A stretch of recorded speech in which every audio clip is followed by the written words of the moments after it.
몬테소리 어린이집,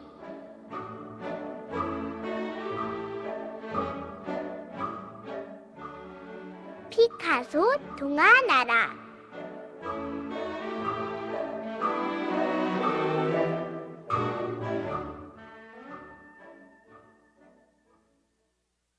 제21권 수염 할아버지와 모자.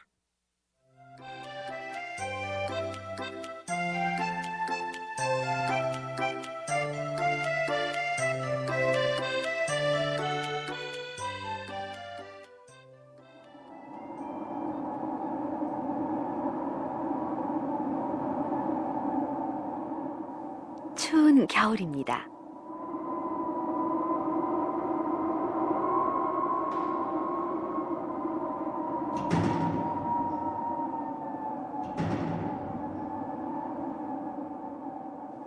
바람이 세차게 불어올 때마다 창문이 덜컹거렸어요. 사람들은 문을 꼭꼭 닫고 볼 일이 없으면 집 밖으로 나오지 않았습니다.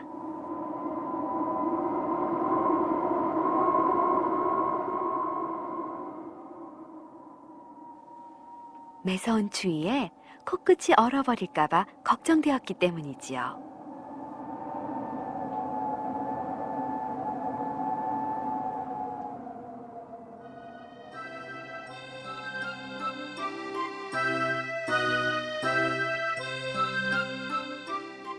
마을 끝에는 오래된 집이 한 채 있었습니다. 자전거로 우유를 배달하는 수염 할아버지와 할머니가 사는 집이었어요.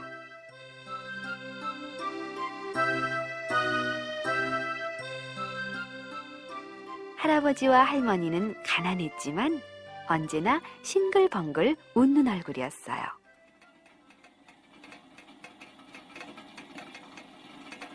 칙칙칙. 밤늦도록 난로 위의 주전자에서 김이 올랐습니다. 할머니가 할아버지의 털모자를 뜨고 있었어요.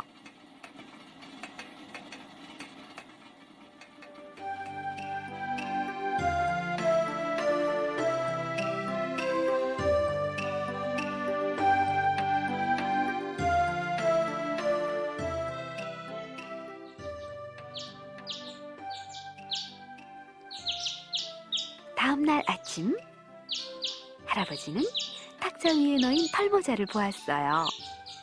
폭신하게 보이는 모자였어요. 아, 이렇게 멋진 모자는 처음 보는걸. 할아버지는 너무너무 기뻤습니다.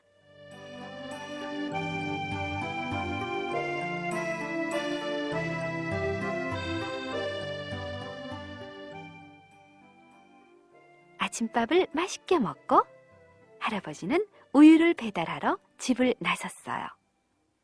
추운 날씨에요. 모자를 푹 눌러 쓰세요. 할머니가 할아버지를 배웅했습니다.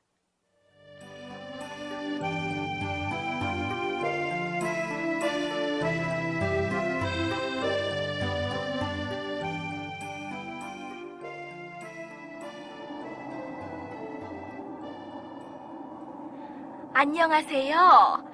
멋진 털모자를 쓰셨네요. 길에서 만난 아주머니가 말했어요. 우리 집사람 솜씨요. 얼마나 따뜻한지 모르오. 할아버지는 싱글벙글하며 말했어요. 나도 저런 모자가 하나 있었으면. 사람들은 모두 할아버지의 털모자를 부러워했습니다. 할아버지는 무척 기분이 좋았어요.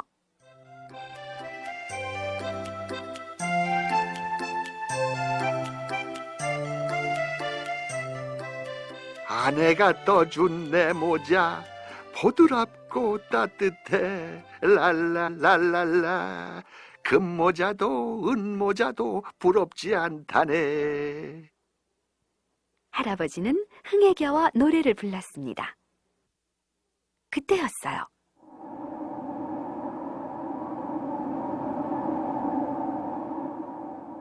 쌩쌩! 바람이 세차게 불어왔어요.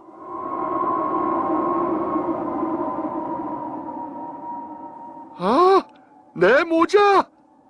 털모자가 그만 바람에 날려가고 말았어요.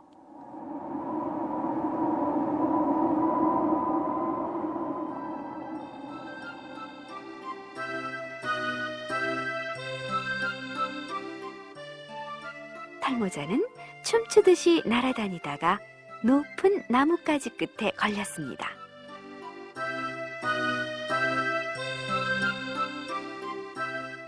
할아버지는 나무를 힘껏 흔들어 보았어요. 하지만 나무는 꼼짝도 하지 않았어요.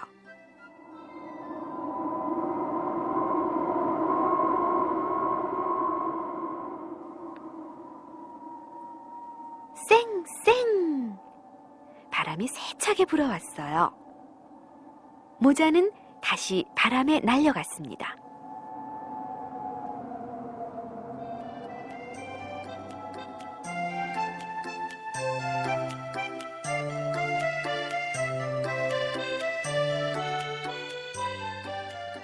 모자는 빵집 지붕에 얹혔습니다. 할아버지는 발을 동동 구르며 지붕만 쳐다보았어요. 할아버지, 무슨 일이세요? 빵집 주인이 물었어요. 내 모자가 저기 지붕에 얹혔다네. 저런, 제가 내려드릴게요.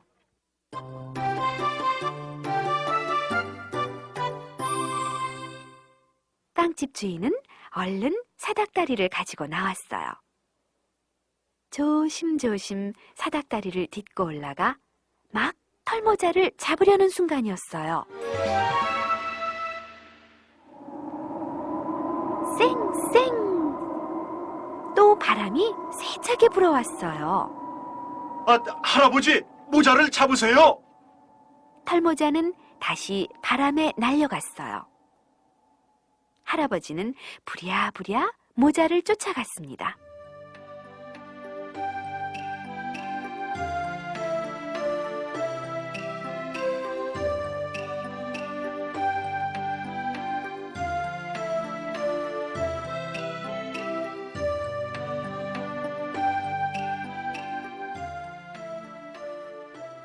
모자는 어느 트럭 위에 걸렸습니다. 할아버지가 트럭으로 다가갔을 때였어요.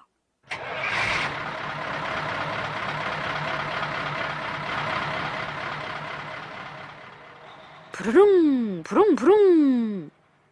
운전사가 트럭에 시동을 걸었어요. 여보게, 잠깐만 기다리게. 할아버지가 소리쳤습니다. 내 모자를 내려주고 가게.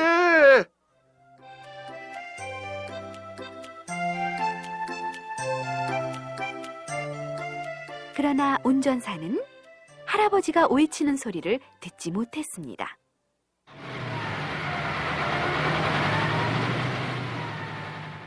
트럭이 막 떠나려고 할 때 할아버지는 허둥지둥 트럭 뒤에 매달렸어요.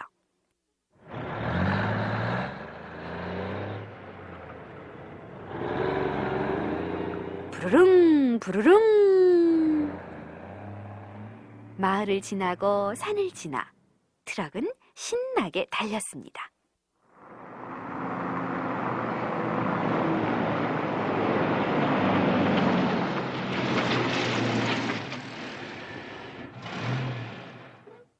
트럭은 낯선 도시에서 멈추었습니다. 이제야 내 모자를 찾게 되었군. 할아버지는 모자를 잡으려고 팔을 뻗었어요. 그때였어요.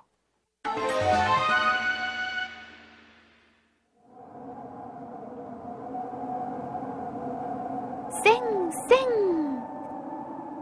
바람이 세차게 불어왔어요. 털모자는 다시 바람에 날려갔습니다.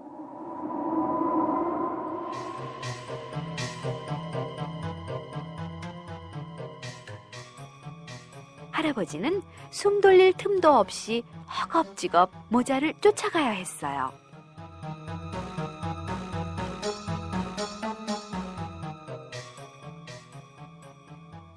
길 가던 사람들이 눈을 동그랗게 뜨고 할아버지와 모자를 번갈아 쳐다보았습니다.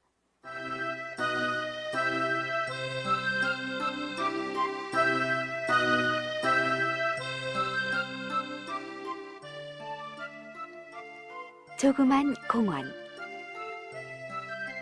사람들의 모습은 보이지 않았어요. 나무 의자에 한 아이가 몸을 잔뜩 웅크린 채 앉아있을 뿐이었어요.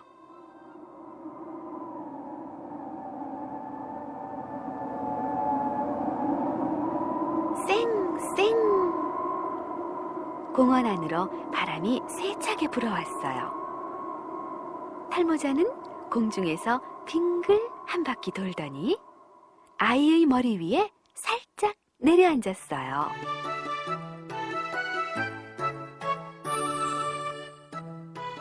아, 따뜻해. 아이는 꿈을 꾸듯 말했어요.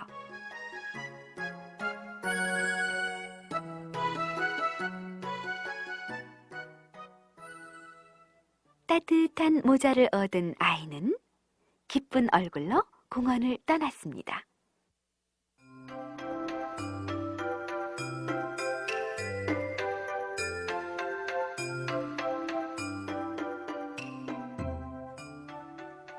나무 뒤에서 아이를 지켜보던 할아버지는 빙글에 웃음을 머금었어요.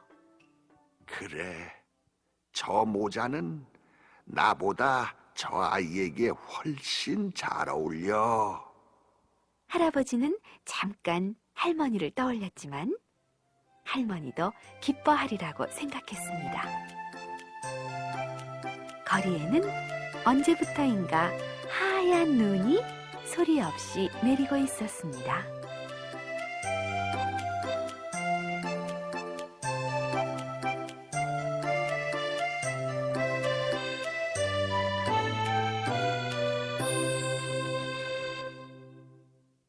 할머니가 정성껏 떠준 모자를 잃어버렸지만 할아버지는 오히려 기쁜 마음이 되었어요.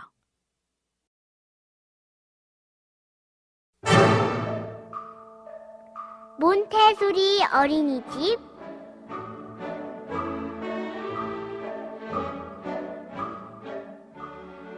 피카소 동화 나라.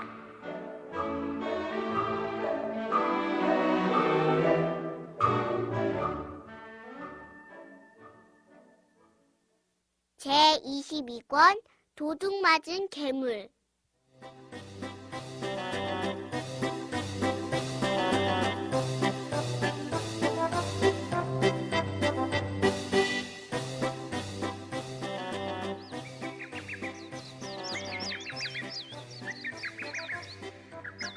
깊은 산 속에 오래된 성이 하나 있었습니다.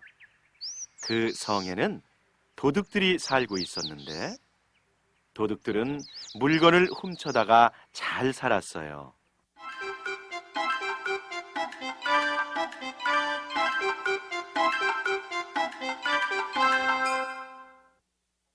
어느 날 도둑 두목은 신기한 괴물이 있다는 소문을 들었습니다. 몸집이 아주 큰 이 괴물은 불을 뿜어내어 온 도시에 전기를 보낸다는 것이었어요. 그런 괴물은 돈이 아무리 많아도 살 수가 없습니다.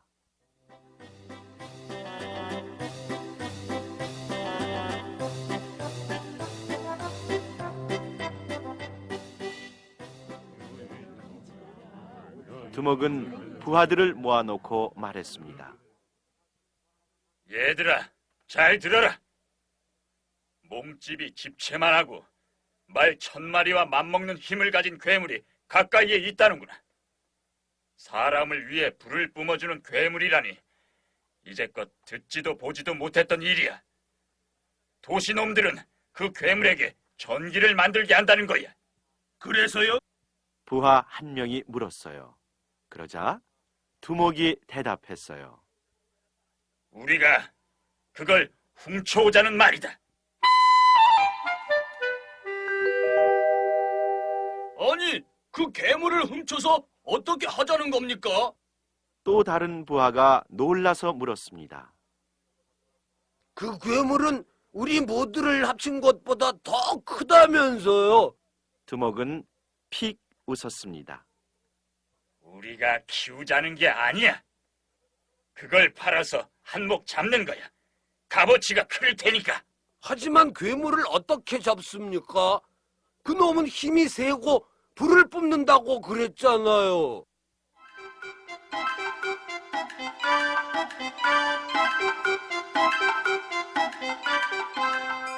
마침내 요리사가 한 가지 방법을 생각해냈습니다. 괴물들은 과자를 좋아하니까 내가 과자를 굽겠어요. 과자 속에다 잠자는 약을 넣는 겁니다. 괴물이 과자를 먹고 잠들면 괴물을 쉽게 트럭에 실을 수 있을 거예요. 아주 그럴듯한 생각이었습니다. 모두가 좋은 생각이라고 기뻐했습니다.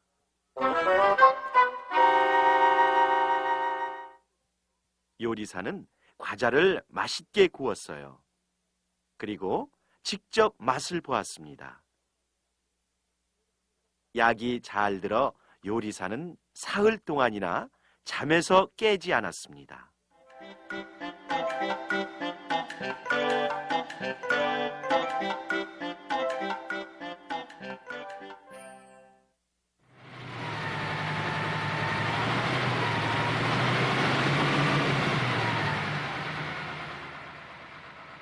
그 사이에 다른 도둑들은 트럭을 타고 괴물을 잡으러 갔습니다.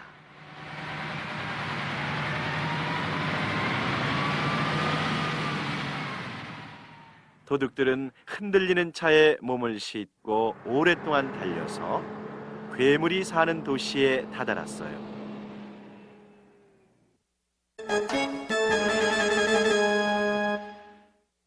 낯선 사람들이 몰려왔기 때문에 괴물은 좀 이상하다고 생각했습니다.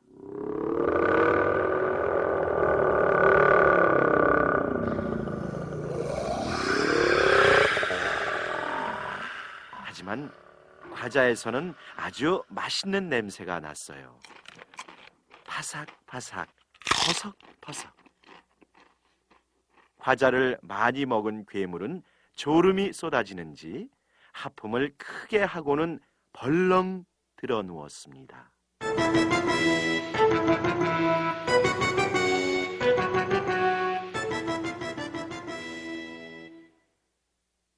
도둑들은 재빨리 달려들어 괴물을 밧줄로 묶으려고 하였습니다. 그러나 괴물은 아직 깊이 잠들지 않아서 몸부림을 쳤어요.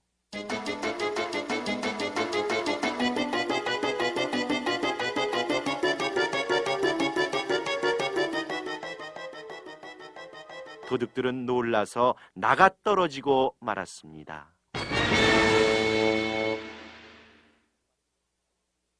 마침내 괴물은 힘없이 쓰러지더니 드르렁 드르렁 코를 골기 시작했어요. 이제야 잠이 들었군. 두목이 소리쳤어요. 자, 시작하자.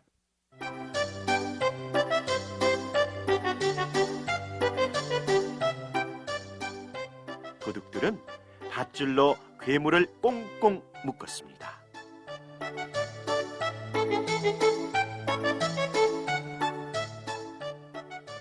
시간이 많이 걸렸어요. 이런 일은 처음이기 때문에 도둑들은 땀투성이가 되었습니다. 괴물은 꽁꽁 묶여서 트럭에 실렸습니다.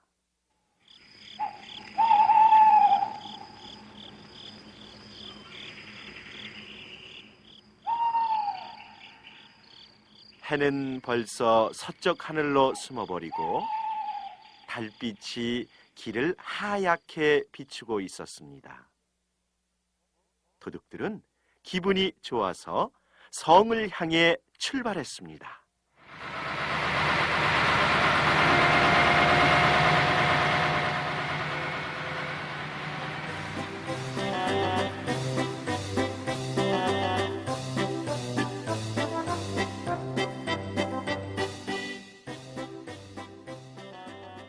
도둑들은 해 뜰 무렵에야 성에 도착했습니다. 마침 그때 괴물도 잠에서 깼습니다.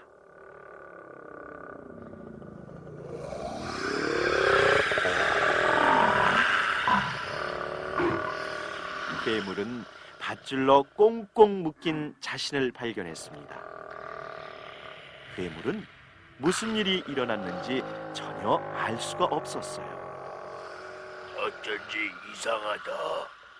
괴물은 해를 올려다보고 눈을 껌벅거렸어요. 그러고는 몸을 획 돌려서 벌떡 일어섰어요.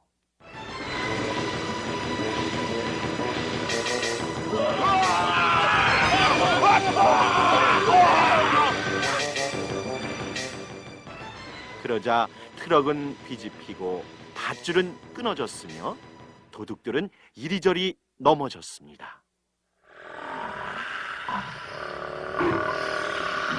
괴물은 성문을 향해 곧장 달려갔습니다.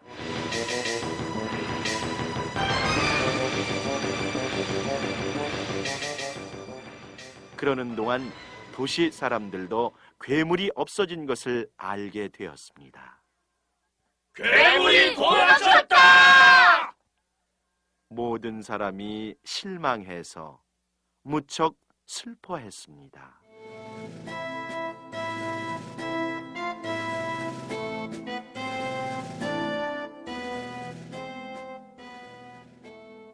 그때 경찰서장이 이 말을 톡톡 치며 말했어요.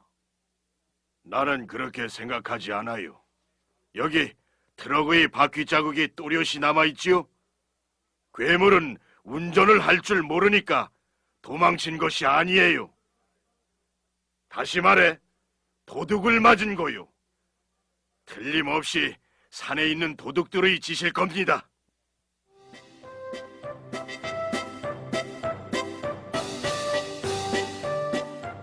깜짝 놀랄 만큼 멋진 추리였습니다.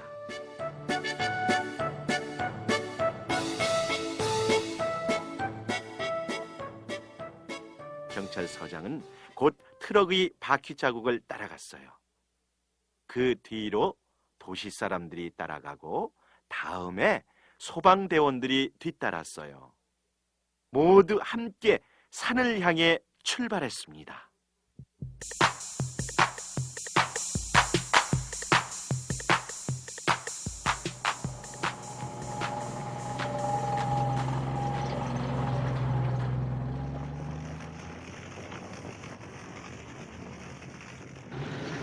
사람들이 성문 앞에 쭉 늘어섰습니다. 성 안에서는 괴물이 불을 뿜어 도둑들을 공격하고 있었어요. 불길은 성의 창문 밖까지 번져나왔습니다. 이윽고 도둑들은 성 밖으로 도망치기 시작했습니다. 가까스로 도망쳐 나온 도둑들은 성문 밖에서 경찰에게 붙잡혔습니다.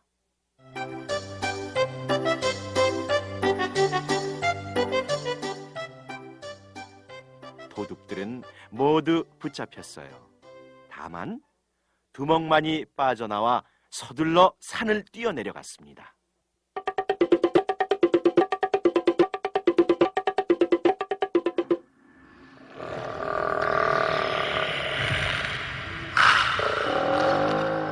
하지만 괴물은 더 빨리 달려가 두목의 목덜미를 움켜잡았어요.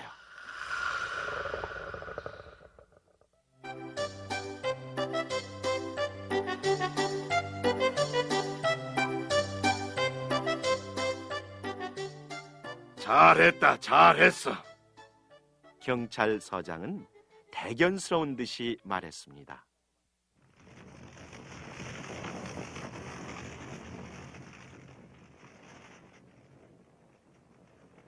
소방대원들이 성 안의 불을 껐을 때 쌓여있는 훔친 물건들이 보였습니다. 금, 은, 자전거, 텔레비전, 시계.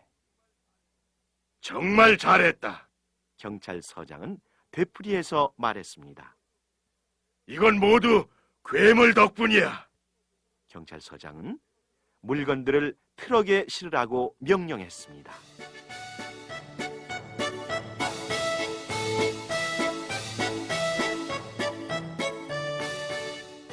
자, 즐거운 행진이 시작되었어요.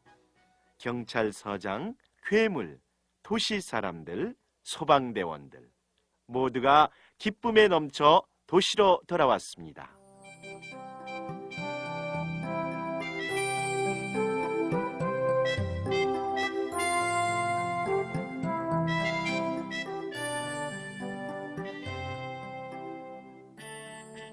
도시 사람들은 걱정거리가 없어져서 마음을 놓았습니다.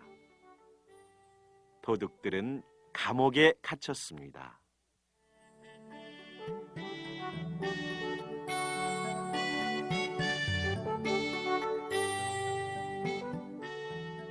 경찰서장은 축하 모임을 마련해서 괴물을 칭찬하고 기념 메달을 목에 걸어주었어요.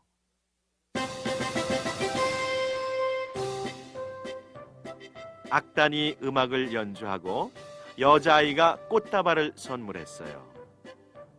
그리고 경찰서장은 괴물에게 앞으로는 낯선 사람한테서 과자를 받아 먹지 말라고 말했습니다.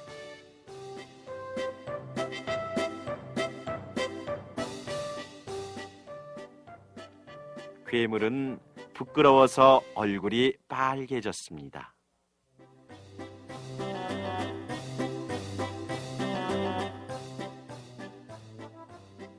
그러나 나중에 기념 메달을 목에 건 자기 사진이 신문에 실린 것을 보고는 기분이 좋아졌어요. 괴물은 세상 일을 잘 몰랐거든요.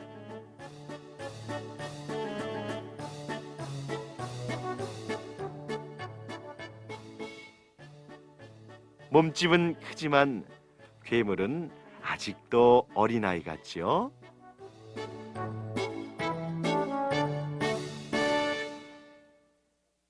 아유, 괴물은 정말 기분이 좋겠군요.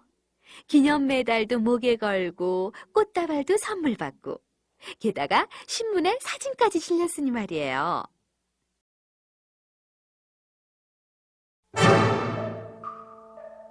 몬테소리 어린이집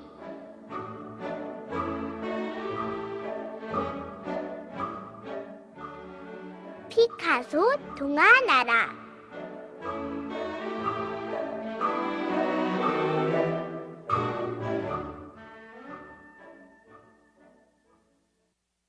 제23권 황금 불가사리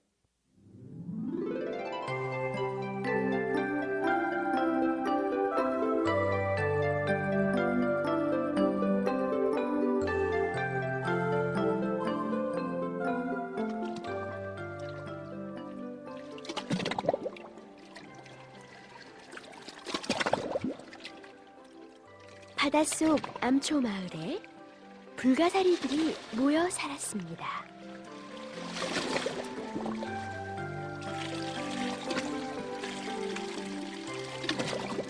이 마을에는 불가사리 말고도 울긋불긋 꽃처럼 아름다운 산호, 갖가지 무늬를 뽐내는 조개, 하느작 하느작 춤추는 바닷말들도 있었어요.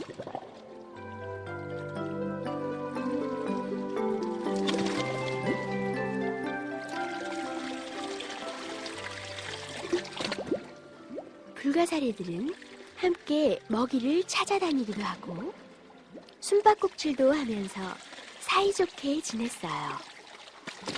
그러다가도 한번 온 이야기를 시작하면 앞다투어 자랑을 늘어놓는 것이었어요. 우리 마을에선 내 옷이 제일 멋있지? 아니야, 내 옷이 가장 아름다워. 누가 뭐래도 내 옷이 최고야.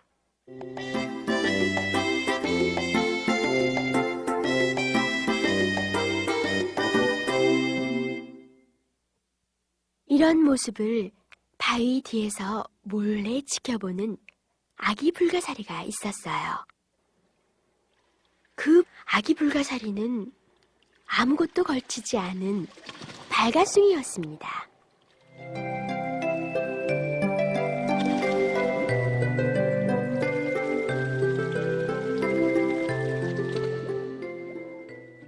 예, 우리랑 같이 놀자. 지나가던 물고기들이 말을 걸었어요. 싫어. 난 이렇게 발가숭이인걸. 부끄러워서 같이 놀 수가 없어.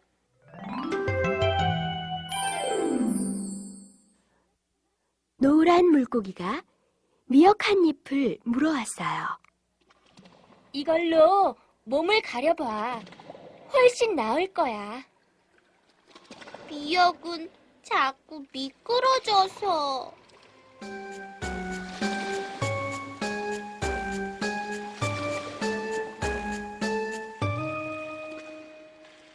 꽃게는 빨간 바닷말을 가져왔어요. 이건 어떻겠니? 바닷말도 물살 때문에 걸칠 수가 없어.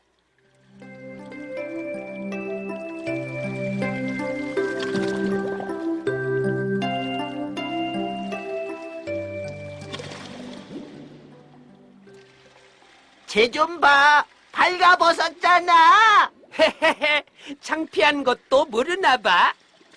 다른 불가사리들이 아기 불가사리를 놀려대었어요. 노란 물고기가 소리를 버럭 질렀어요. 친구를 그렇게 놀리면 어떡하니? 사이좋게 지내야지.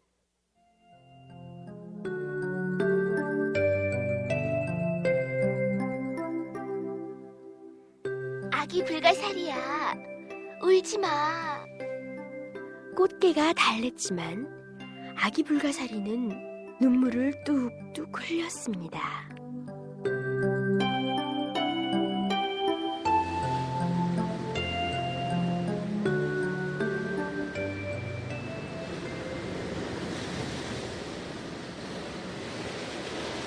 꽃게가 아기 불가사리에게 물었어요. 넌 어쩌다가 발가숭이가 되었니? 엄마 아빠가 그러는데 난 태어날 때부터 옷이 없었대. 그래? 그런데 너희 엄마 아빠는 어디 계시니? 난 한 번도 못 배웠는데. 내가 아주 어렸을 때 먹이를 구하러 상어나라에 갔다가 끝내 돌아오지 못하셨어. 아기 불가사리는 고개를 떨어뜨렸어요.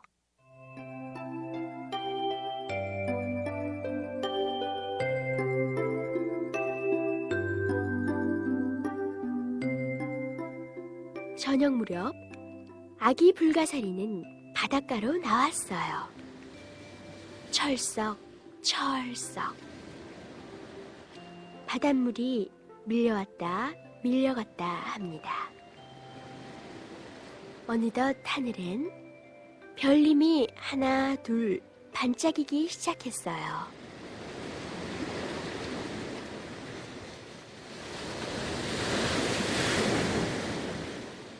아기 불가사리는 말끄러움이 별님들을 바라보고 있었어요. 그때였습니다. 수많은 별님 중에서 가장 밝게 빛나는 별님 하나가 아기 불가사리에게 말을 걸어오는 것이었어요.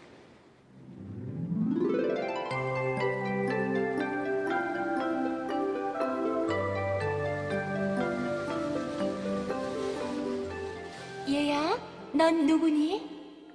전 아기 불가사리예요. 글쎄, 불가사리처럼 생기기는 했는데 어딘지 모르게 이상한 데가 있구나. 어쨌든 전 불가사리가 틀림없어요. 그래? 그런데 왜 그렇게 슬픈 얼굴을 하고 있지?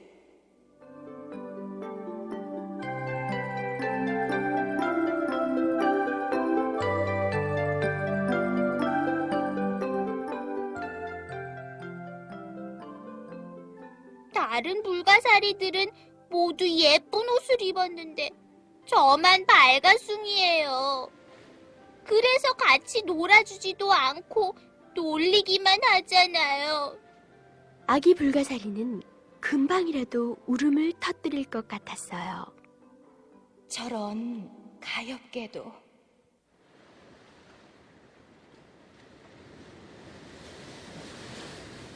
별님은 안타까운 눈으로 아기 불가사리를 내려다보았습니다.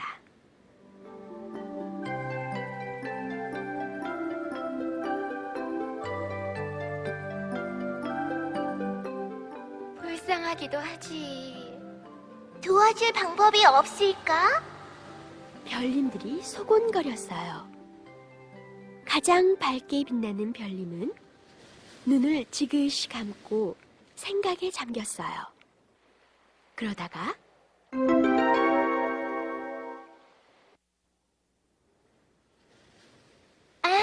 좋은 생각이 떠올랐어. 너와 난 생김새가 똑같으니까. 하며 기쁜 듯이 말했습니다.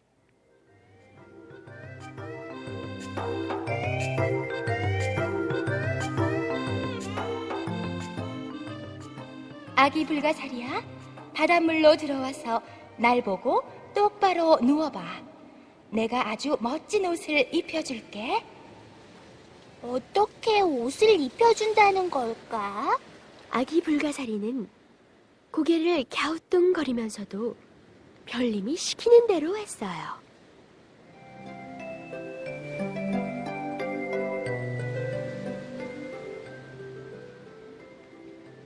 곧장 바닷물로 들어가서 별님을 바라보고 누웠습니다.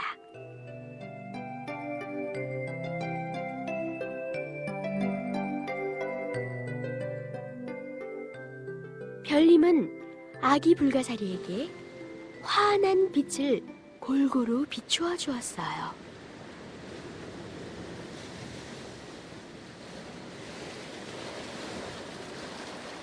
그러자 바닷물이 일렁거리기 시작했습니다. 아기 불가사리는 온몸이 간질간질해지는 걸 느꼈어요.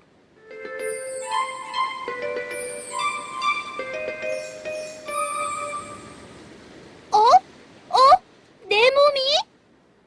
아기 불가사리는 깜짝 놀랐어요. 내 몸이 반짝거리고 있어! 별님이 아기 불가사리에게 옷을 입혀준 거예요. 반짝반짝 빛나는 황금빛 옷을.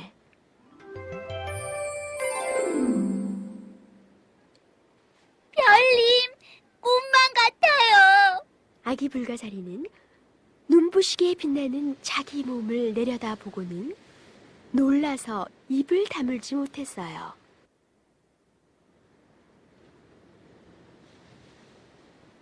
정말 아름답구나, 발가숭이야. 참, 넌 이제 발가숭이가 아니지? 누구보다도 훌륭한 금빛 옷을 걸쳤으니까 말이야. 별님이 빙그레 웃으며 말했습니다. 난 이제부터 널 황금 불가사리라고 부를 거야. 꽃게도 기뻐해 주었습니다.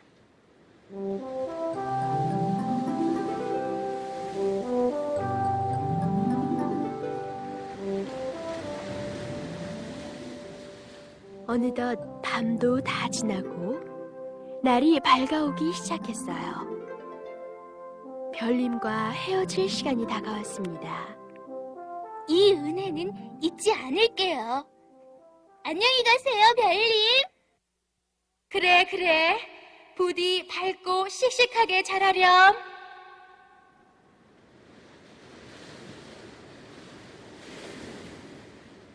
황금 불가사리와 꽃게는 별님이 쓰러져 보이지 않을 때까지 손을 흔들었습니다.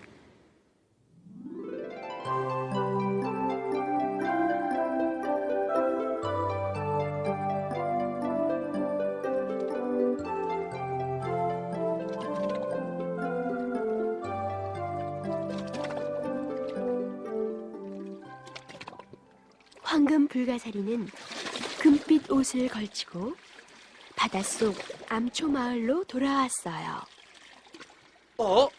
넌 누구니? 아, 황금빛 나는 옷을 입었네. 불가사리들은 너도 나도 한마디씩 했어요. 얘들아, 날 몰라보겠니? 난 발가숭이야, 발가숭이. 별님이 입혀준 금빛 옷 덕분에 발가숭이는 마을에서 가장 아름다운 불가사리가 되었어요. 발가숭이라고 놀려대던 다른 불가사리들도 이젠 모두 친구가 되었습니다.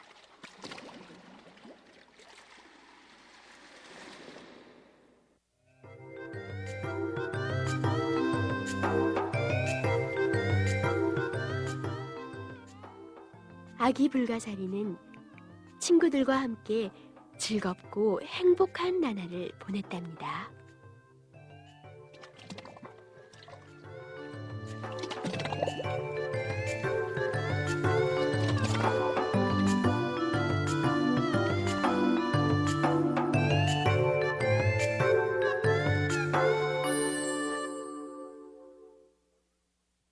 발가숭이 아기 불가사리가 별님의 도움으로 황금빛 옷을 입게 되었어요. 참 잘 되었죠?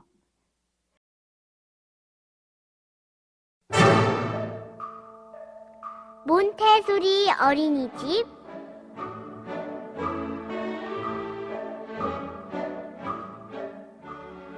피카소 동화나라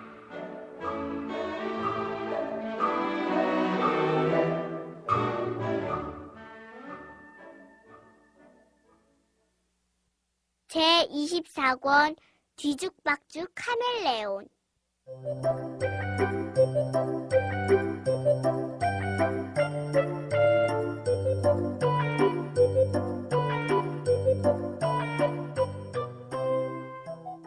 초록빛 이파리에 작은 초록빛 카멜레온이 앉아 있었습니다. 카멜레온은 갈색 나뭇가지로 옮겨가더니 갈색이 되었습니다.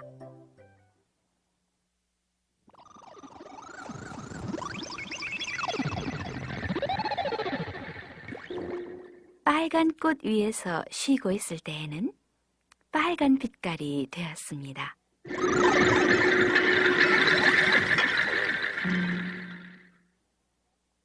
노란 모래 위를 천천히 걸어갈 때에는 노란 빛깔이 되었습니다. 잘 살펴보지 않으면 카멜레온이 있는 것을 전혀 알 수가 없습니다.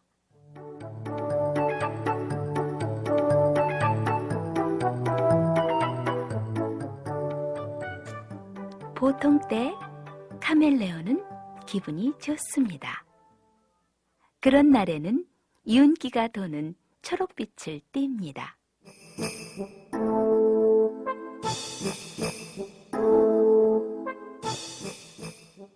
하지만 기분 나쁜 날도 있게 마련이죠. 그런 날에는 그다지 눈에 띄지 않는 빛깔을 하고 있습니다.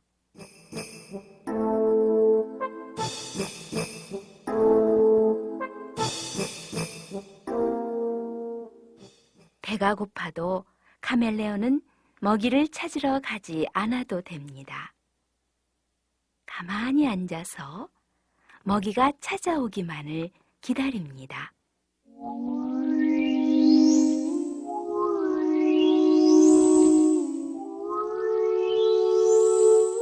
위로, 아래로, 오른쪽으로, 왼쪽으로 양쪽 눈만 이리저리 굴리고 있다가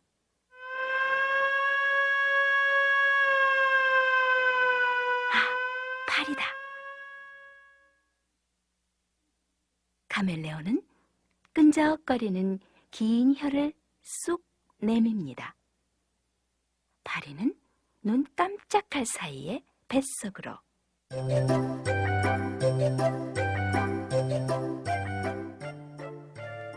카멜레온은 이렇게 살고 있었습니다.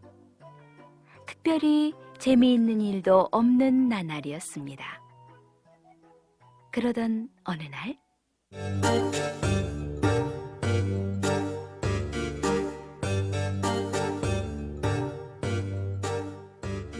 카멜레온은 언덕 위에 올라가 아래를 내려다 보았습니다.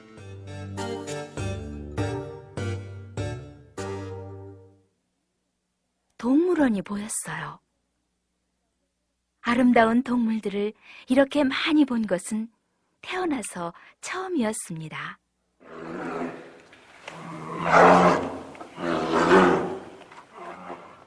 나는 얼마나 작고 어리석고 겁쟁이인가.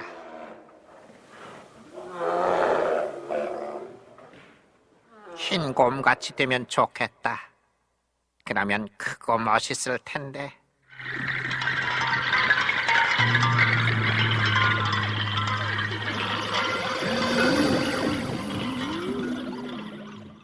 그렇게 생각했을 때 카멜레온의 모습은 흰 곰처럼 커지고 하얗게 되었습니다.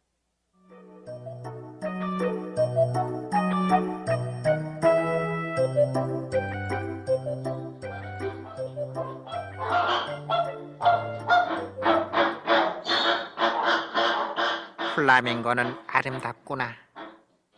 저렇게 되면 좋겠다.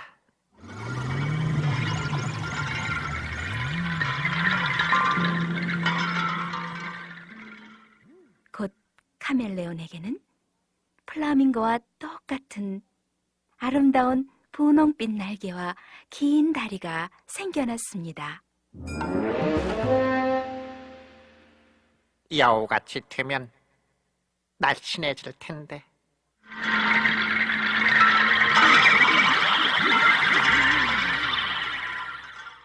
눈 깜짝할 사이에 카멜레온에게는 빨갛고 탐스러운 여우 꼬리가 생겼습니다.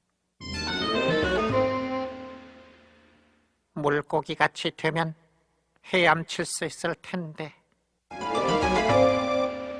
사슴같이 되면 무척 빨리 달릴 수 있을 텐데.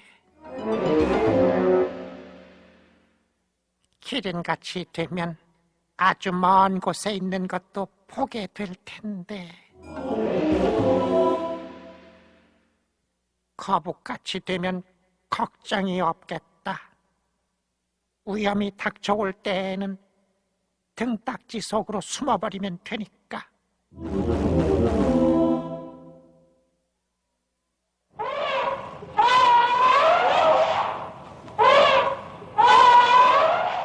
코끼리같이 되면 힘으로는 누구에게도 지지 않을 거야.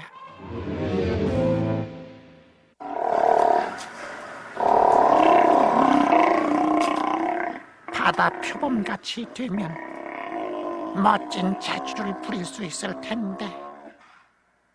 이런 곳에 있지 않고 서커스단에 들어갈 수 있을지도 몰라.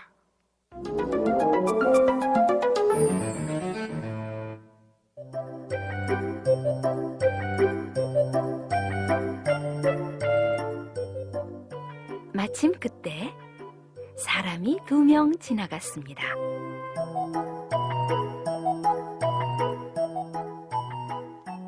저 사람들처럼 하고 생각했을 때 카멜레온은 파리 한 마리를 발견했습니다.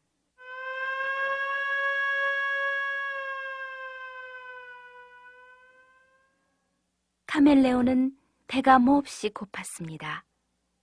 그러나 온몸에 여러 가지가 너무 많이 붙어 있어서 혀를 쓸 수가 없었습니다.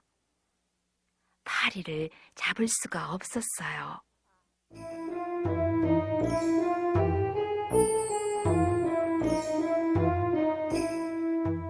아, 본디의 내 모습으로 돌아갔으면. 그렇게 생각했을 때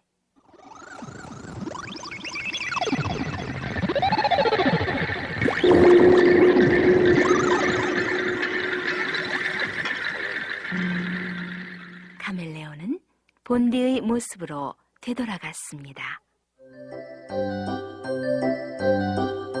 다시 내 모습으로 돌아왔다. 만세!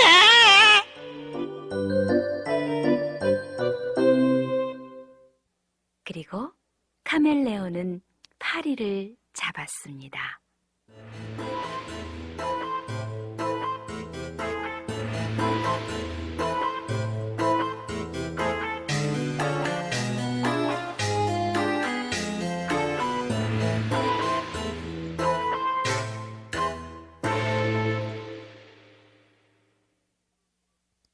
아름다운 동물을 볼 때마다 그렇게 되기를 바라는 카멜레온.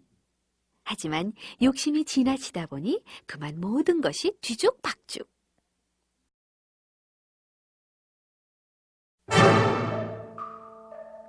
몬테소리 어린이집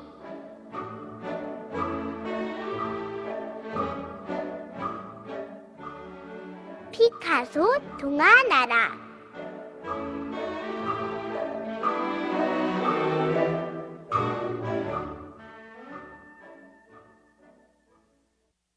제25권 거북배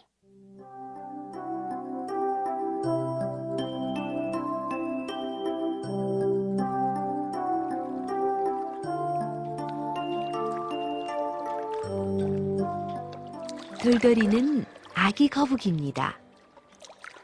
돌돌대고 쏘다니기를 좋아해서 돌돌이라는 이름이 붙었지만 그래도 돌돌이는 불만이 많았어요.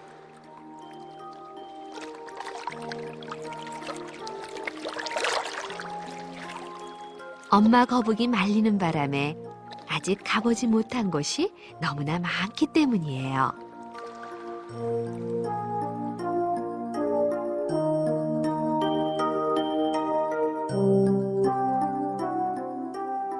돌돌이의 꿈은 넓은 바다를 탐험하는 것입니다.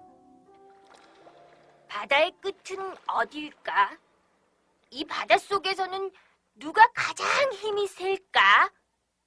돌돌이는 늘 그런 상상을 했습니다.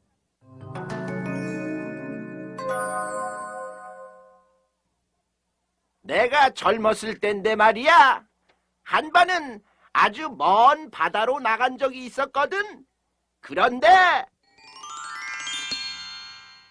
새우 할아버지가 들려주는 모험 이야기는 돌돌이의 마음을 온통 빼앗아갔습니다. 그때마다 돌돌이는 속으로 다짐했지요. 얼른 자라서 아빠 같은 어른이 돼야지. 그러면 나도 새우 할아버지처럼 마음껏 바닷속을 탐험하게 될 거야.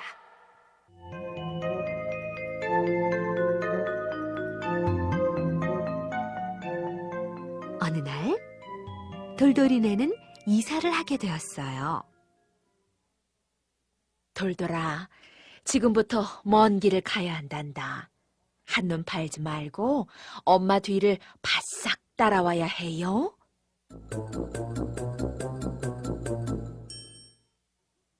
돌돌이는 가슴이 콩닥콩닥 뛰기 시작했어요. 우와, 신난다. 여행을 하게 되었어.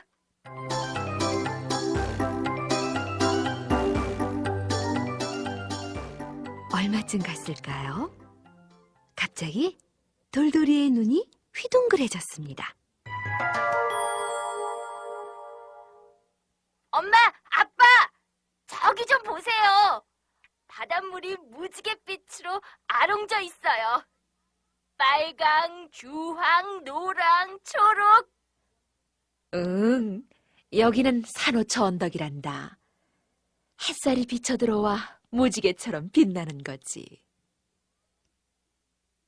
아, 눈부셔. 오늘부터 여기를 무지개 언덕이라고 불러야지.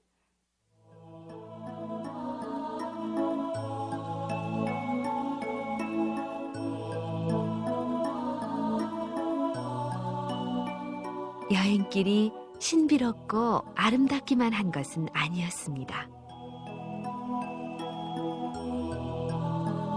물살이 서늘해서 기분 나쁜 곳도 지나야 했고, 때로는 캄캄한 굴 속도 지나야 했어요. 이 굴은 언제쯤 끝날까?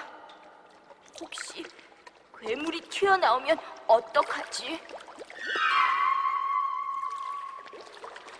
가끔씩 바닷말이 발목에 걸려 소스라치게 놀라기도 했어요. 아유, 무서워. 바닷속에는 이런 곳도 있구나. 그럴 때마다 돌돌이는 아빠 손을 꼭 잡았습니다.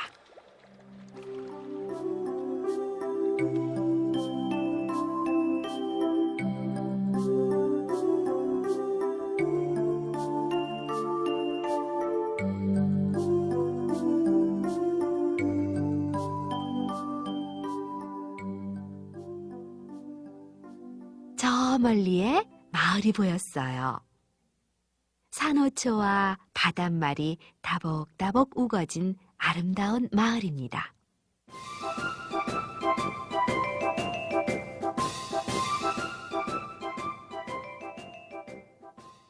마을에 닿자마자 여기저기를 쏘다니던 돌돌이는 새로운 친구를 만났어요. 난 돌돌이야. 오늘 이사 왔어. 난 망둥이. 사이좋게 지내자. 망둥이는 돌돌이에게 마을 구석구석을 구경시켜 주었어요.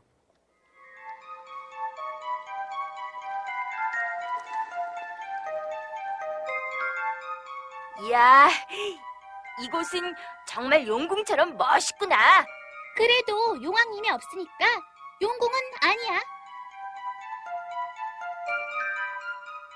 붉은 빛깔의 산호초가 커다란 무지개 다리를 이루고 갖가지 바닷말이 하늘거리는 곳에 이르자 돌돌이는 문득 무지개 언덕이 생각났습니다.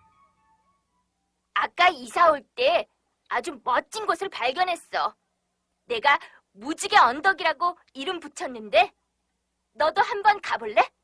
무지갯빛 산호가 있는 곳 말이니? 알고 있구나. 돌돌아, 인제 우리 용왕놀이 하자. 그래, 좋아. 돌돌이는 망둥이와 함께 신나게 놀았어요.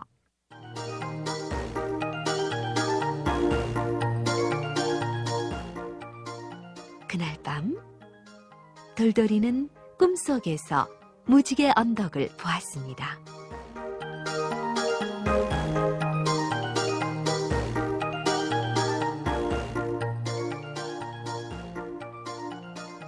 그러던 어느 날 돌돌이는 친구들과 숨바꼭질을 하다가 이상한 것을 발견했어요.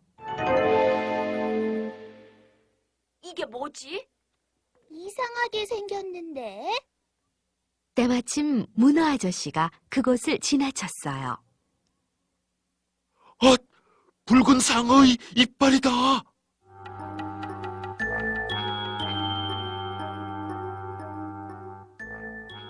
문어 아저씨는 허둥지둥 마을로 돌아갔어요. 돌돌이도 문어 아저씨를 뒤따라 마을로 왔습니다.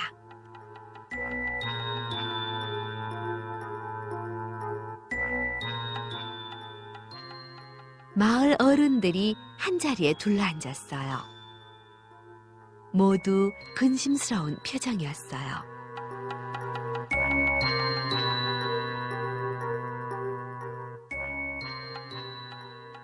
기나긴 회의 끝에 어른들은 어린 물고기만 남겨둔 채 어딘가로 몰려갔습니다. 무슨 일일까?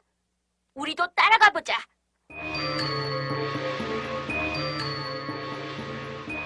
아, 저길 좀 봐.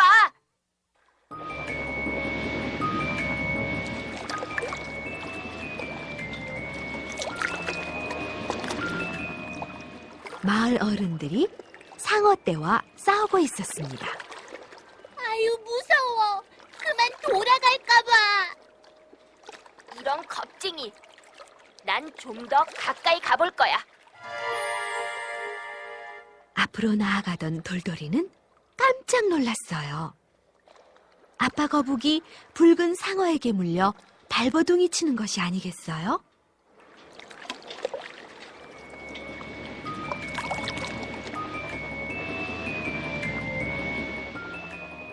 그것보다 돌돌이를 더 놀라게 한 것은 이상하게 변해가는 아빠 거북의 모습이었습니다.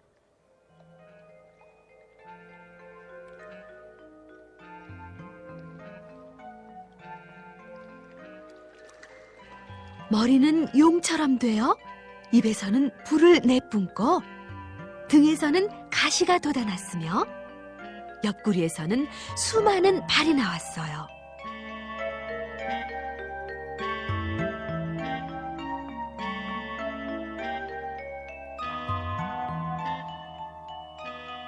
아빠 거북은 이미 거북이 아니었어요. 사나운 괴물로 변해 있었습니다.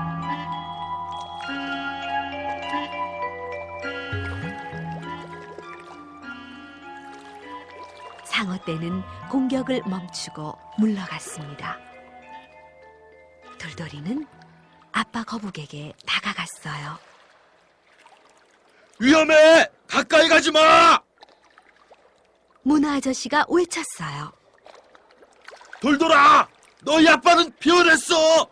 어쩌면 너를 해칠지도 몰라!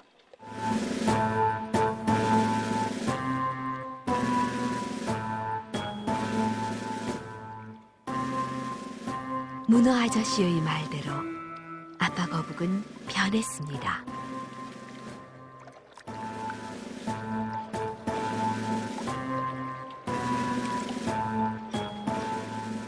마을에서 가장 나이 많은 넙치 할아버지가 돌돌이를 불렀어요.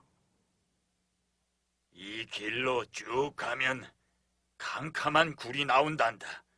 그 굴을 지나 조금 가면 무지갯빛 산호초가 있는데 알아요. 그곳을 알아요. 그 산호초 가운데 움푹 팬 곳을 살펴보면 검은 풀이 있단다. 어서 가서 그것을 뜯어오너라. 너희 아빠에게 그 풀을 먹여야만 해.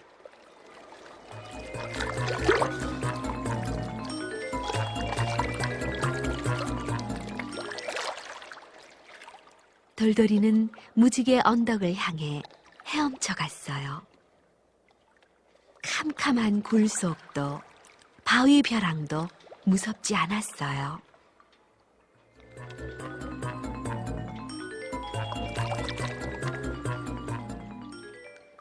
돌돌이는 마침내 검은 풀을 뜯어가지고 돌아왔습니다.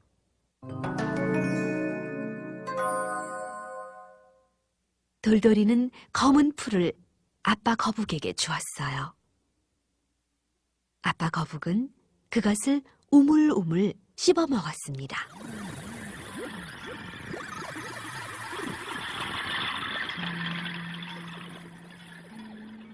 그러자 아빠 거북의 몸이 차츰 단단해지는 것이었어요.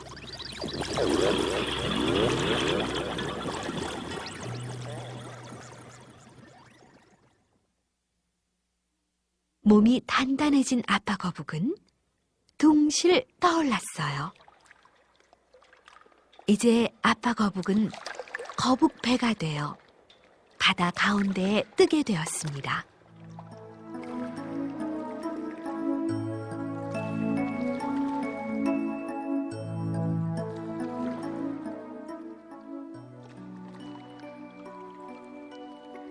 여러 날이 지났습니다.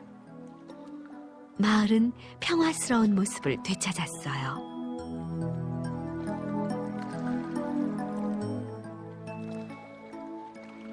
돌돌이는 요즘 바다 탐험이나 용궁놀이보다는 아빠 거북 곁에서 노는 시간이 더 많아졌어요.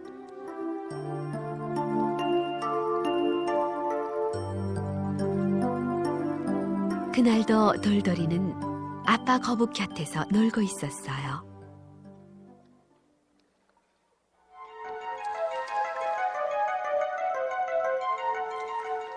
돌돌아, 어서 피해! 상어떼가 또 나타났어! 짱뚱어가 소리치며 달아났어요. 상어떼는 날카로운 이빨을 번득이며 다가오고 있었어요. 바로 그때 아빠 거북이 상어떼를 향해 불길을 내뿜었어요. 으아, 뜨거라! 상어 살려! 상어떼는 불길에 휩싸여 정신을 차리지 못했어요.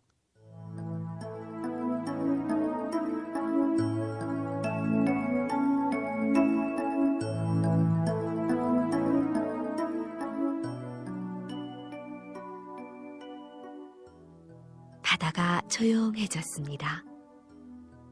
무시무시한 상어떼도 이젠 사라졌어요. 거북배가 우리를 구해주었다. 거북배 만세! 돌돌이 아빠 만세! 도망갔던 물고기들이 마을로 돌아오며 외쳤습니다. 아빠가 나를 구해주셨어. 우리 마을을 구해주셨어. 돌돌이도 눈물이 그렁그렁해져서 만세를 불렀습니다.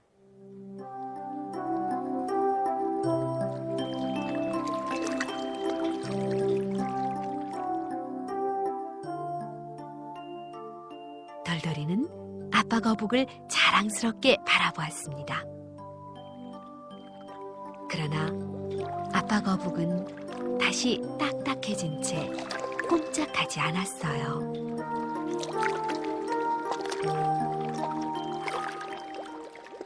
아빠 거북은 그저 거북배일 뿐이었어요. 그래도 상어떼를 물리친 아빠야말로 가장 훌륭한 바다의 왕이야. 아빠는 앞으로도 영원히 우리를 지켜주실 거야. 돌돌이는 외로이 떠있는 거북배를 향해 소리쳤습니다. 아빠! 아빠가 이 바다에서 가장 힘이 세요. 아빠가 바로 바다의 왕이에요.